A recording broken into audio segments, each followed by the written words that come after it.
Hey guys, and welcome on into another NHL season preview show. And today we are talking all about the Arizona Coyotes and their 2023-2024 season outlook. On my left is Kev underscore bets. Of course, he came on the Yotes show last year, came on some betting shows as well during the season. Awesome to have you back on, Kev. And then Gretzky underscore Betskis. You can find his Twitter link. You can find both Kev and his both Twitter links in the description below. Make sure to give both guys a follow. Both great NHL cappers and cappers of other sports as well. So make sure to go give them a follow. But we will jump right into it here and start with the very first segment, and that is additions and subtractions. Looking at what the Yotes have done here in the offseason. And to start with the subtractions list, it's pretty small and pretty um, inconsequential, I guess you could say. The guys are depth guys. Yeah. Nobody is really hurting the team by leaving. I mean, they're Um, practically all additions by subtraction. Yeah. yeah, Connor McKay is a younger guy, so I guess we'll see what happens with him. But And Christian losing Patrick Fisher Nemeth was, and yeah. right, Yeah, yeah, Nemeth and losing Kaskin Cassian and are, Nemeth is not going to hurt you.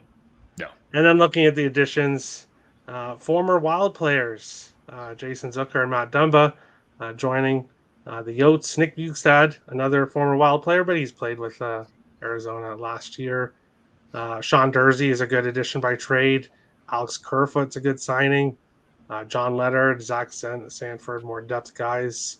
Troy Stetcher as well, but much more additions and subtractions this year for the Yotes. So a pretty good offseason, in my opinion, here. Kev, we'll go to you second this time. What do you think here about the additions and subtractions the offseason for the Yotes? Yeah, so I'll start the subtractions as well. Nothing crazy here. It's sad to see Christian Fisher go. I think he's kind of a fan favorite. Seemed like a really good locker room guy as well. But like we said before, the additions kind of make up for that. And what I really like to see is the depth that we've added to the lineup and the veteran presence. I think it's really good to see. Nick Bukestad, like you said, he's played with the Yotes before. He came back after being traded to Edmonton for the playoff run. So excited to see that he wants to come back. I think he's also mentioned that, the culture in Arizona is really good. So to see like a veteran want to come back kind of speaks volumes to the locker room there. And then just really excited to see, the defense bolstered a little bit more. Once Chikrin got traded last year, it was a very, very bare defensive core. Very, very hard to watch at times, but really good to see Matt Dumba, Sean Dursey be added there. So looking forward to how they contribute. Awesome. Betsky, what do you think about the offseason additions and subtractions? Yeah, I mean, really, our offseason started in May with the arena vote, which obviously didn't pass. So it felt like the world was coming to an end as a diehard Yotes fan. And then this offseason just kept on building on itself and getting better and better and better. Kind of like Kev said, like Christian Fisher is probably the only name on that list that's going to sting a little bit. And again, it's more of what he brought to the locker room. This year, he kind of found his goal scoring natch a little bit again. He had a great rookie season and then just kind of pittered off a little bit. But he was looking like he was going to be a nice fourth liner again, but it looked like we had other plans. And I mean, every single addition I was thrilled to see. I mean, when we first got Bukestad back and Stetcher, I honestly thought that was about all we were going to do. And then Kerfoot happened. Zucker happened right after that. I guess we traded for Dursey before UFA period, and then Dumba finally came in near the end there. And I mean, honestly, it's probably been one of our best off seasons in franchise history as far as just getting UFAs to come here, especially with the situation we're in. I really like the Dursey trade because after Chikrin left and Gostisbehere, the blue line looked really one-dimensional. So even having an offensive first type guy it's going to be nice to kind of have that element to the blue line that I think we were definitely lacking going into this offseason. So Yeah, for sure. We'll move on along to upcoming free agents. Now, the Yotes list is a little bit longer than some other teams. I included RFAs as well um, in this grouping here. But looking at it, Zucker is a UFA, Dumba is a UFA. Will those guys resign? Will those guys still be with the Yotes at the trade deadline? Because we'll get to playoff predictions later, but um, the Yotes making a playoffs would be a big surprise, I think, for anybody. So, uh, looking at the trade deadline, could you get some valuable pieces for Dumba? I think Barrett Hayden, an RFA, I don't think he's going anywhere. I think that's priority number one. I think for Arizona in off season would be getting Hayden re-signed, but he's an RFA, so a restricted free agent. JJ Moser, Valimaki as well, RFA guys though, so shouldn't have any issues signing them. And that would be my thoughts here. Um, a lot of guys that you could see go off in the off season with the two goaltenders. They're RFAs as well. So if they go, or sorry, if you want to resign them, it'll be cheap deals and shouldn't have any issues there. But I think Barrett Hayden would be priority number one if I was a general manager of the Oats. Betsky, what do you think here? Upcoming free agents, who should be the Oats' biggest focus on re-signing here in the offseason? Yeah, I'd have to agree. Barrett Hayton got to be focus number one. I mean, especially if he continues to grow. So he finally started to look as promising as he was as a fifth overall pick back in 2019. Really started coming into form near the end of the season. You know, he's a very good two-way player. I think he's kind of known for that, but we are finally getting to see his shot a lot more and his playmaking ability, finally getting to play with some high offensive forwards and Keller and Schmaltz near the end of the season. And everything started to click. I mean, he started to become almost a point per game player for a minute there. I think he only had 16 points all the way up till December or through December last season. So the bulk of his points, I forget exactly what he ended at, I think in the 50s or high 40s, came in those last couple months of the season. So this is going to be a really important year for him. I hope we don't just do a bridge prove it deal, and I hope we do something a little bit more substantial, get him for maybe 4 years or right before, maybe buy into one UFA year or maybe buy one less RFA year and kind of have him locked in as our potential 2C of the future for a while. Zucker and Dumbo were both signed for only one year. So I think the writing is on the wall that we're probably going to trade them at the deadline. Hopefully get some nice draft capital back there. But we just saw Bukestad and Stetcher both get traded last offseason or last trade deadline and come back this offseason. Zucker talked very highly of the organization. He's from Vegas.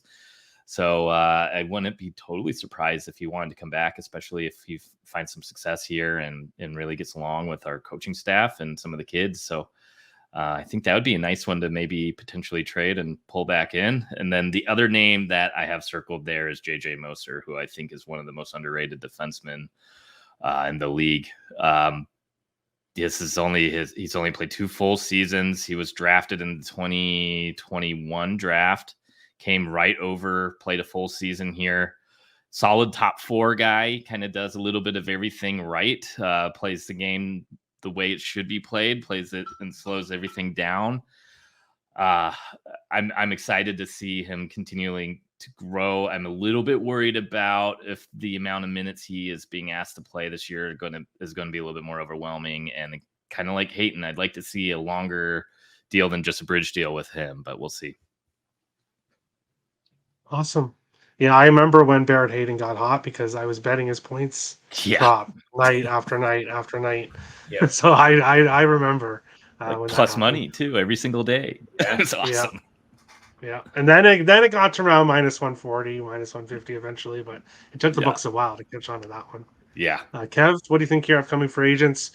Who do you want the Oats to re-sign the most here in the offseason? Well, I'm surprised no one said Jakub Voracek because that's who I had circled. But yeah, But no, just kidding. I think, of course, the obvious one there on the forward side is Barrett Hayton. Once he was paired with Keller and Schmaltz, like you guys said, that over 2.5 shots on goal and a point per game was a go-to for most hockey cappers. So it's been really good to see how he's developed. I've also seen that he's like strength training and doing a lot of off-season work off the ice as well. So that's always good to see.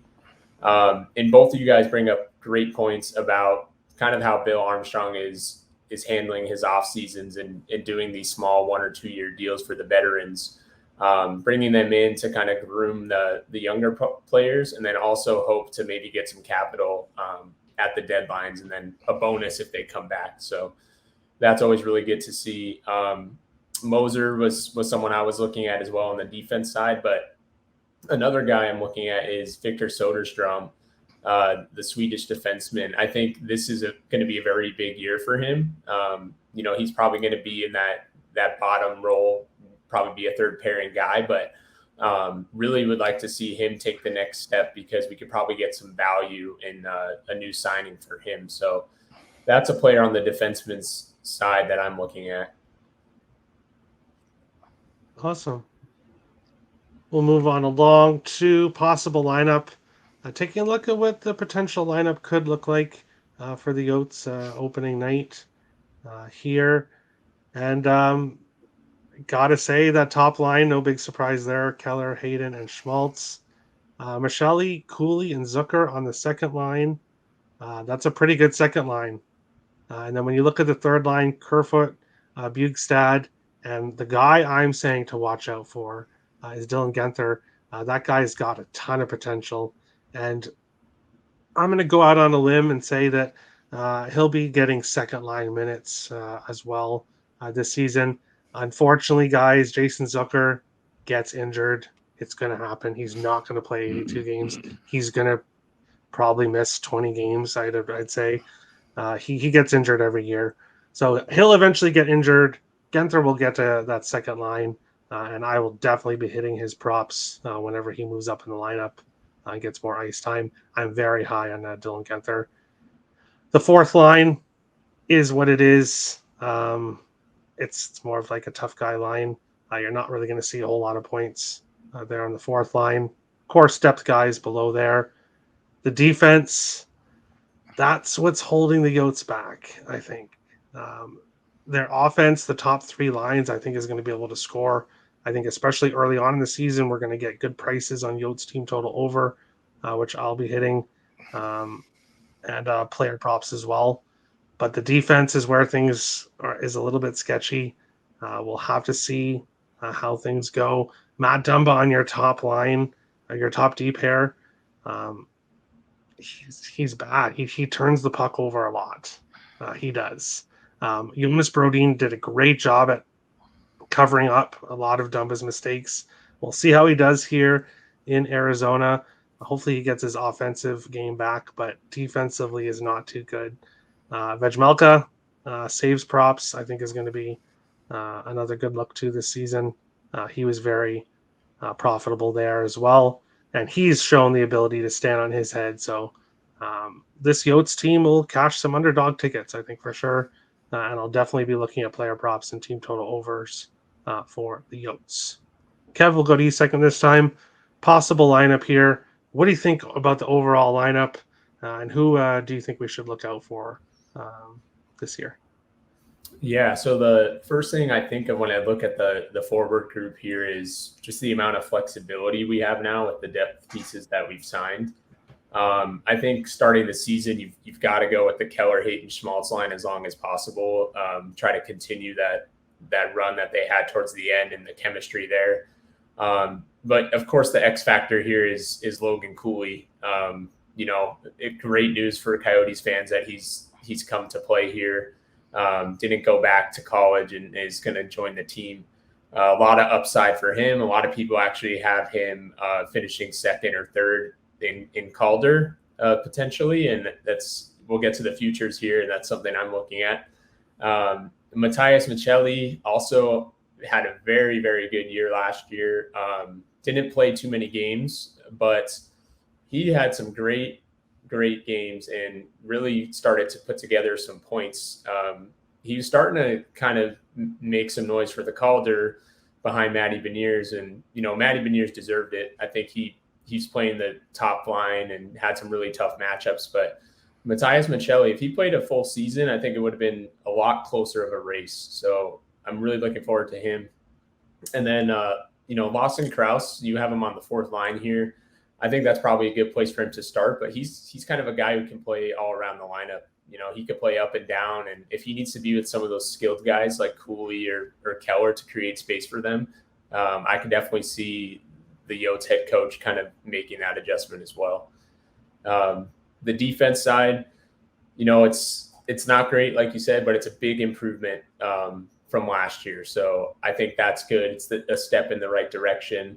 There are going to be breakdowns, but hopefully Karel Vijmelka can make some crazy saves, steal some games like he did last year. Connor Ingram kind of did the same thing towards the end of the year. He had some pretty big save games, and so we'll see how that tandem can do. But overall, this is a pretty good looking lineup, and I'm excited for it. Awesome.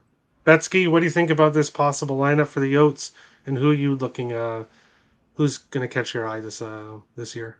Yeah, like Kev said, I mean, we got a ton of flexibility. I actually would pencil Krause in on probably the third line and maybe have Kerfoot on the fourth.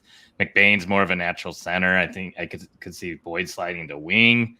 Nice thing is Kerfoot can play center too. So, if Cooley's kind of struggling with face-offs, or maybe in the defensive zone, he shifts to wing, we could easily pop Bukestad up there with him. Kerfoot up there with him, just be able to kind of shelter some of the kids like Gunther and Cooley while still being able to just kind of exploit mismatches. So I'm really excited to see how this depth pans out on the forward side. So kind of like you mentioned, team totals, I think, is going to be a nice play for them for most of the season. I mean, just the totals on the games, maybe too. This is a team that's going to be able to put up some points. I mean, Keller had 86 last season. Schmaltz had a great point per game stat. He just is often injured, and again, that's where this type of depth is really going to help, and that's something that this team has lacked even in kind of those Rick Tocchet years where we kind of pushed our chips in a little too soon and got Taylor Hall and signed Phil Kessel. I'm really excited to see kind of the development of these kids. Like you said, Gunther has a hell of a shot. He's a speedster. He reminds me a lot of kind of a Max Pacioretty, if he can kind of have that full complete game. But as far as his offensive upside, it's kind of through the roof. I mean, we could even be seeing like a Cooley Gunther Michelli line with all kids, or maybe it's going to be more integrated with some of the vets. Again, lots of options. Unfortunately, the blue line has a lot less options. I think a lot's going to be riding on the progression of JJ Mosser and Valimaki. Valimaki was a waiver wire pickup last year, was fantastic for us as far as a kind of a second pairing, then filling out the top four. We'll kind of see if that was a flash in the pan or if this is really the type of player we got here. And then again, Jersey could be a really nice asset for the power play here. I know Dumba's kind of been told that he's going to get some minutes, and I could see us trying to pump up his capital and hopefully having him find that offensive upside again. But I wouldn't be shocked if it's Mosser and Jersey kind of manning the two units, but we'll have to see there. And then the goalie situation should be interesting. I mean, I think both of these goalies have impressed us at times. They've played a little bit of kind of standing on their head at some times. And then there's been times where, they just kind of fall apart. So I think, to me, that's going to be kind of the tale of two teams. I think there's going to be some nights they look like a playoff team, and then some nights that they look like a bottom 5 team in the league. Yeah, I agree with that. I use Daily Faceoff to come up with these lines because I had different lines, and then people have expressed their opinions that different lines should be different ways. And I said, "Don't kill the messenger." Yeah. So I just started using Daily Faceoff, and then that's the possible lineup. Yeah. Nobody knows yet, so we'll have to see Yeah, how. and that's why those other chemistry is. guys in the bottom 2 lines, one of them could impress in spring training or in preseason and could find their way on the lineup as well. So Yeah. And again, I mean, it's not, you see some of the teams' lineups right now on Daily Faceoff, and they look pretty well set in stone. And generally those teams kind of just have like the lack of depth. So I think it's probably a good thing that I'm disagreeing with some of the daily face-off lines, because it probably means that we have players that could play up and down the lineup and they don't know where to put them yet. Yeah, and another thing I was going to say too, why I'm kind of looking at the Yotes team total instead of full game overs is because Vejmelka's shown the ability to face 50 some odd shots and let Yes. in 1 or 2 goals. So I'm gonna, unless he starts off shaky, then maybe I'll look at the full game overs. But I'm gonna be looking at team total overs. I think with the Yotes to start the season off. Looking at future bets here in this one, who will have more points, Arizona or Columbus at the bottom there? I really wish it was Arizona versus Chicago. Tune into the Chicago show that we posted as well. But Chicago and Montreal were minus 115 each way, and I'm hammering Montreal to have more points. Here with Arizona and Columbus, it's really tough because I think both teams are kind of heading in the same direction upwards, and that's really tough. Um, make the playoffs, I don't think happens. Point total. Last year the Yotes had 70 points, so I think that 4 point increase is definitely doable with the additions that they made when the offseason with Cooley coming up. Um, and the fact that I think Keller is going to have a better season this year than he did last year. So I think you take the point total over 73.5. I want to touch the other bets there. Keller points over 84.5. He had 86 last year in 82 games. I think he goes over 84.5. Like I said, I think he has a better year this year than even last year with a better offensive team. Keller over 99.5 points is plus 600. I put that there as well. That would mean 14 more points, which is a lot, but plus 600 is really good value there. And then, as Kev was saying, Cooley to win the Calder. I'm not pulling the trigger on any Calder bets, but Bedard is minus 145. So, really, anybody except Bedard, please, is good for me. But Betsky will go to you second this time. Future bets for the Yotes. Does anything on this sheet catch your eye, or is there any other future bets that you're looking at for the Yotes this year? Yeah, so I actually took that point total this morning, and I actually took the Columbus one too. I think Columbus should improve. I think you hit the nail on the head that these two teams are kind of going in the same direction right now. And I think these are both teams that a lot of teams will probably underrate when they are playing against them. So I think those are both nice bets.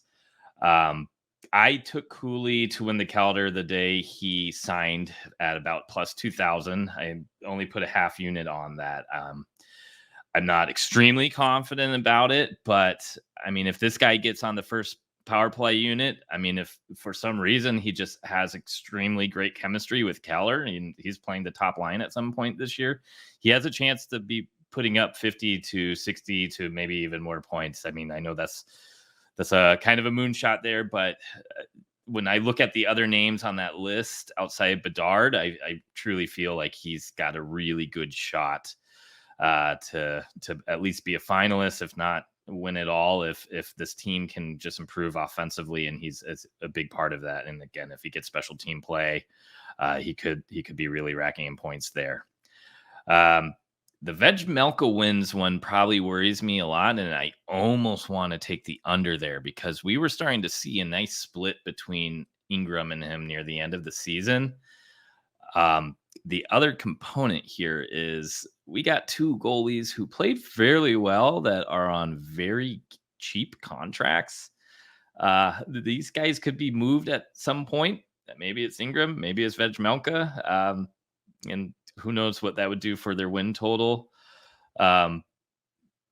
But if the other one's kind of left here, I mean, you just don't know if that's going to make them have to play more games, break down a little bit more, or what. So I kind of like that. I'd lean the under there for sure, and I do like that Keller points over for 84.5. Awesome. Yeah, I think Cooley would do actually better being on the second line and not on the top line, because I think when teams look at the Yotes, they're going to be like, okay, our best defenders got to be on the Keller line and focus on that line. And I think that might leave some spots on the second line for Cooley to potentially get better matchups. Yeah, 100% But agreed. obviously, playing with Keller would be great too. So whatever happens, I think would be great for him offensively. Kev, what do you think here? Future bets for the Yotes? Yeah, well said by both of you already. Really great analysis so far. I like the point total one. I grabbed that about a month ago. It was over 73.5 minus 115. That one's actually been starting to move on some books. I think FanDuel's at 76.5. DraftKings has moved up 74.5, I believe. So if you got it at 73.5, I think that was a good play there. The other one, both of you had said it, Cooley to win the Calder. I think Bedard's the obvious choice there. So, definitely not taking that at minus 140 or whatever it is. So I grabbed Cooley at plus 1,500. Not as good as you, Gretz, but still think there's some good value there. And then on these other ones, I didn't lock any of these in, but now that both of you have talked about them a little more, I really like the Keller points over 84.5. I think that's really good there. And then I'll probably take a closer look at the Arizona Columbus head-to-head points. I think that's a possibility there as well. Yeah, that one's tricky because Columbus is definitely in a harder division, and I do think they have a better team on paper right now. But how does it balance out? I mean, if they're playing tougher teams more frequently, maybe they don't get the same amount of wins. Yeah, a lot of these preview shows, it's like a toss-up. Yeah, but I just put it there because each team has one, and I just thought it would be kind of interesting to talk about. But yeah, some of them are like not, you can't pick a side. Yeah, but then some of them you can. And this one I'm not pulling a trigger on either side because I could see potentially being really close in points, like 1 or 2 points being separating the team. So both finishing in the 70s somewhere. But that is it. That is the Arizona preview show. Thank you guys both for coming. As I said, make sure to follow both of them. The links to their Twitters are in the description below. So make sure to give them a follow. And thanks for coming and thanks for watching, guys. And next up on the Arizona Coyotes season preview, it's Clint at Die Hard MMA Pod. You can find the link to his Twitter in the description below. Make sure to give him a follow. Clint, happy to have you on and to talk about the Arizona Coyotes, the team you follow. So we will jump right into it here. Start with the additions and subtractions this offseason. A bigger list of additions and subtractions. And looking at the subtractions, it doesn't really look like Arizona lost too much. What do you think here about this offseason? Yeah, I'm first off, thanks for having me, man. But yeah, I'm loving the additions and subtractions that we've made this year. I feel like the Coyotes are doing the rebuild right. We've got a lot of brightness here in our future, a bunch of young studs, and then you always need that veteran presence. So getting guys like Kerfoot in there, keeping a guy like, Bugstad around, and then trading for Dursey and snagging Dumba. The biggest thing with the Coyotes is we had no depth on our defense, right? Like we had guys that were essentially lottery ticket throwaways that we were hoping would spark something and get trades for, and they dumped those guys off at the end of the season last year. We had no defense. Like there was nobody to stop the puck at the end of last season. So I'm loving the moves that we've made, and I'm hoping that this new elder defensive core with some more experience is going to teach these young kids, and they'll bring a little bit more stability to our defense. If we're letting in fewer goals, we'll have a better shot at winning some of these tight games, Yeah, for sure. And some good trade pieces here. At the trade deadline, if the Yotes want to grab some more draft picks as well, they're definitely good trade pieces in Zucker and Dumba. Definitely. Definitely. Looking at upcoming free agents, as I just said, Zucker and Dumba are top of the list there, and UFAs.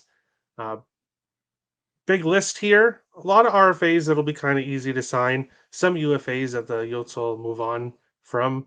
who do you think should be the Yotes' biggest focus here in signing up in the offseason?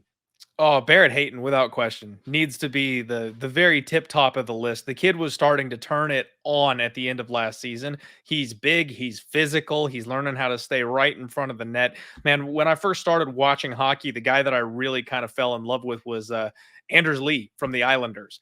And I feel like Barrett Hayton is a lot like Anders Lee. Like I think he can very much be the core of that front forward group and stay right in front of the goalie, really mess with him, score a bunch of tip ins. I think he's got that kind of potential. We need to keep Barrett Hayton around. And then I think JJ Moser and Huso Valimaki were both really trying and finding their groove at the end of the last season. Like it just wasn't quite there yet. They need a little more seasoning. And that's what I was talking about with guys like Dumba and Dursey. Those are the kind of guys I think that are going to help them take that next step. But I definitely think those are the types of players that we need to be focusing on here. Yeah, for sure. We will take a look at the possible lineup here for the Yotes. And I like the top two lines, I have to say. And I like Gunther on the third line. So, really, looking at the Yotes, I could see some team total overs that I'll be cashing the season upcoming. And I can see some player props that I'll be focusing on here for the Yotes. Defense still going to be a question mark. I think that's the weak spot of the Yotes, but the offense I think is going to be there this year. That's what I'm seeing when I look at this possible lineup. What do you think here about the possible lineup for the Yotes this season? I love it. I'm right there with you. I mean, if it's not broke, don't fix it, right? Keller, Hayton, Schmaltz, they're good to go, man. Keller set his personal record as well as tied the Coyotes high last season. So keep those three guys together, keep them scoring. They know how to pass the puck. They've got that super clear, clean chemistry between the three of them. I love that line. And then Maselli, Cooley, Zucker. Yeah, Cooley's going to be a big step up here in this team. And I'm looking forward to Maselli continuing to accelerate, continuing that growth in his career. And then as a third line, Kerfoot, Bugstead, Gunther, that's like the first line point, 2.0 back there. They've got all the experience. They'll know what they're doing, between things. They'll be able to close the gap with some of those big teams, where if you've got a weak third and fourth line, you're just kind of dead against some of the deeper teams that have more experience. That line is really going to hold the line. They'll keep it together. They'll keep us from struggling. I absolutely love it. And then if JJ Moser and Huso Valimaki, like I talked about, if they just take that one little step forward in their careers, then again, I think our defense is going to be okay too. So I'm right there with you. I do think we'll see more scoring from them. And then we haven't talked about goalies yet, but the combo of Ingram and Vamelka, they did great last year. Every once in a while, one of these guys would stand on their heads, and the Coyotes made it tight. If we can just give them a little bit of protection back there, we've got some solid goaltenders as well. I'm super excited for what the Coyotes are going to do the next 2-3 seasons. Yeah, I agree. I think Vimelga has a ton of potential. Literally, he had at times last year and the year before absolutely nothing in front of him, facing 50 some odd shots, and he would still have a really good Exactly. game. So he has a lot of potential. And Gunther, he'll see some time on the second line. Unfortunately, Zucker will get injured. It's just Jason Zucker. Every year he gets injured. So he's not going to play a full 82 games. Gunther will get time in the second line. And I'll be looking at his player props, Dylan Gunther. I think he's a very good prospect that the Yotes have. And looking at the final segment here is future bets for the Yotes this season. Of course, President's Trophy, win division, win conference, win Stanley Cup. I'm not pulling the trigger on any of those, as big and as nice as they look. Make the playoffs? No, I'm not there yet. Keller points. I think with the additions that that the Yotes have added, I think we could see Keller have an even better season than last. So I would look at over Keller points. I would look at over Amelka wins. What do you think about these future bets? I know people are saying Cooley to win the Calder is a good look. What do you think here for the Yotes for future So I don't bets? mind that. obviously I'm very, very biased. It's my team, it's my home team. I'm rocking the reverse retro. Like I think Cooley is the type of player who could win the Calder.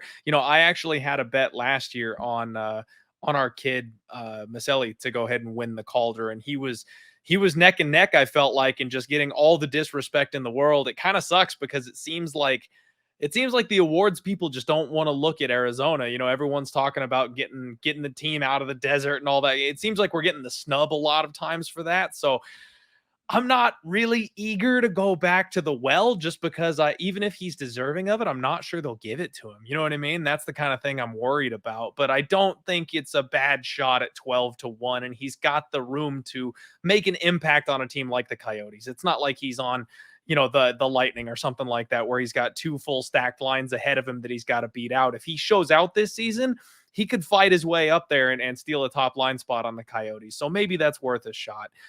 Keller over 99.5 points. Man, if he comes back healthy and he's motivated the way he was at last season, I think that's a solid bet. I don't mind that whatsoever, because he was this close to breaking the all-time record for the Coyotes and just barely fell short. The team as a whole taking a step up. I don't see why he can't score more points than he did last season. All ships rise. You know what I mean?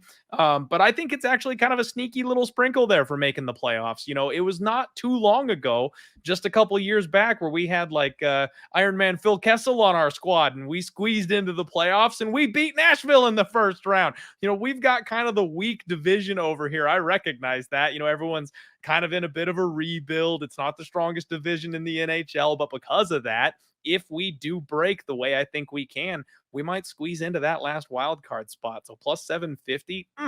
I might have to take a little degenerate hometown sprinkle. I wouldn't suggest anybody tail me, because obviously I'm a Coyotes fan, but I don't hate it at plus 750. I like that offense. And if some of those young guys really step up, Arizona could have a dangerous offense. And when you have Vemelka um, in the net there, hey, anything's possible. So That's right. And I do think, not that this is saying much, but I think Arizona finishes with a better record than Chicago. I think that's a pretty fair statement. Arizona has depth, which we couldn't say very um, recently. People wouldn't say Arizona in depth the last few years, but that offense, man, I'm telling you to watch out for it. I agree. I'm glad someone else sees it. Yeah, hey, and we just looked at it, so it looks really good. So team total overs, especially at the start of the season, they won't be priced correctly. So I'll be looking at them, the team total overs. But thanks, Clint, for coming on and talking the Arizona Coyotes with me. And everyone, make sure to give Clint a follow. His Twitter link is in the description below. Thanks for coming. Thank you, everyone, so much for watching this NHL season preview show. Make sure to hit the like and subscribe buttons as we continue on breaking down all 32 NHL teams, which will lead to the regular season when the Getting Wild with Terry and Friends NHL betting show will return. Thank you, everyone, for watching. Of course, make sure to follow everyone in the description below that was on today's show to show them some support. Thank you, everybody, for watching, and we'll see you on the next show.